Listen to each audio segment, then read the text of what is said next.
makes a delay. It's called latency. I think they've improved this lately. This thing has a no latency thing. It's just a hardware direct playthrough. But yeah, if you get latency, basically you're going to hit your guitar and you're going to hear it coming back about a 1/16 of a second later. It's really annoying. You can't record to it. And so this, I believe, hardware playthrough.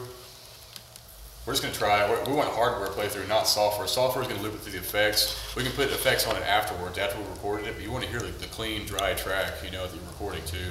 So we're just going to try this right here, all right? Now it might screw up. We'll see. So why don't you give us? Let's see.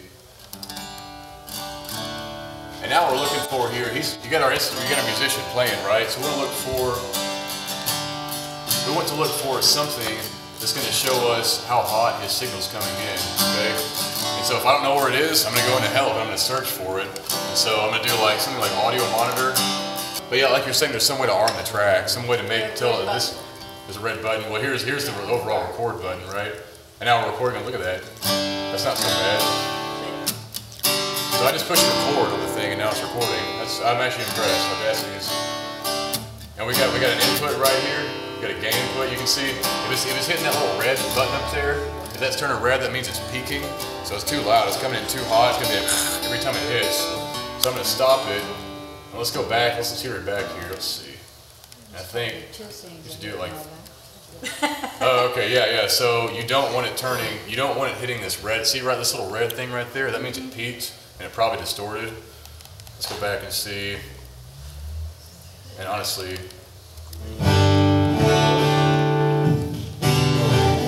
it's coming in too hot, right?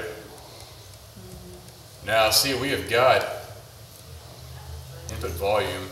Why don't you play a little bit more?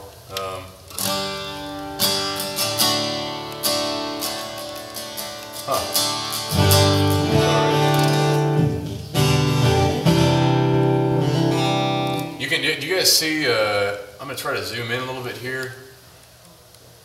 Oh, okay. So here I am zooming a lot. I don't want to zoom anymore, I want to zoom out. I just jacked it up. Well, anyway, the point was, until I completely screwed it up, you can actually see the waveforms. Like maybe we can go down over to Garageband. But you can see if the waveforms, well, you know, it'd really be nice to have a display here. Is there a way to zoom out? Probably option. Hey, look at that. There it is. What I did. What did I do there? Did y'all figure it out? You went on negative and it came down. Oh, and negative it came down. Y'all see that little, let's see, let's go back up here. I'm going to click over here. Okay, it's going to start there, right?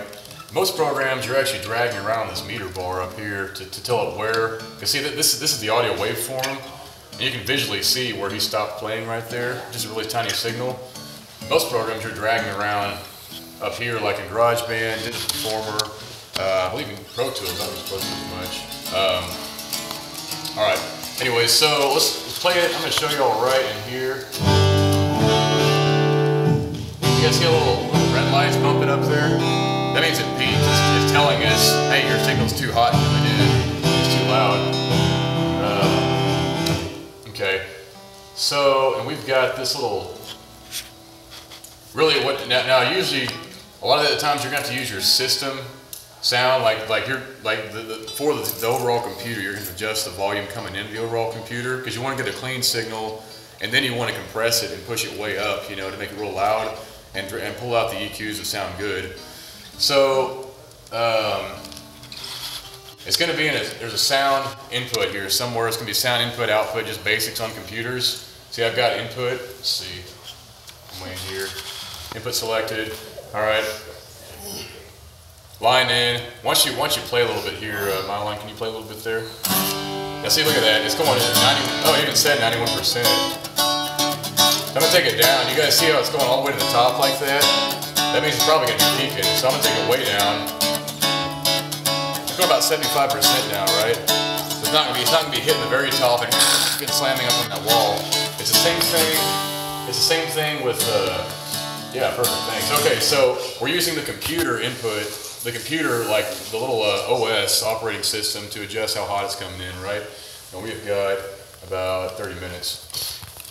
So what we can do, I tell you what, let's try deleting the whole thing. Let's go through all this stuff here. All the way back to the beginning. And I believe we are. All right, why don't we try cutting that track again on, and I'm gonna start recording. Go ahead. See how the waveforms are smaller?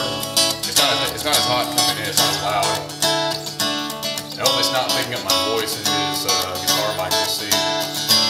You might hear some idiot yelling in the background, so you gotta be careful of that, because actually the mic inside there will pick up other sounds. It'll be like muffled, kind of weird sounding.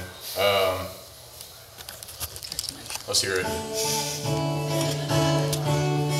A little bit cleaner. It's not as loud, but we can boost it up. Yeah.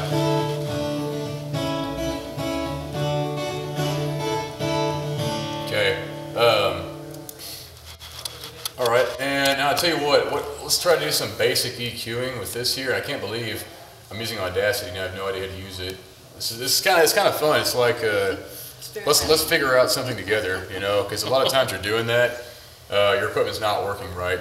You have to mess with it. There's basics you can use to figure this out, and you got friends too. That's good. So really, what we want to do here is we want to find the first thing to find on your track is going to be really a compressor. Like I said, a compressor is going to make things. A lot of times, compression and EQ is really what's going to make something professional. You got a good, clean recording now, right? It's not a condenser mic. It doesn't have a tube going through it to make it sound real warm, but it's still pretty clean and pretty crisp.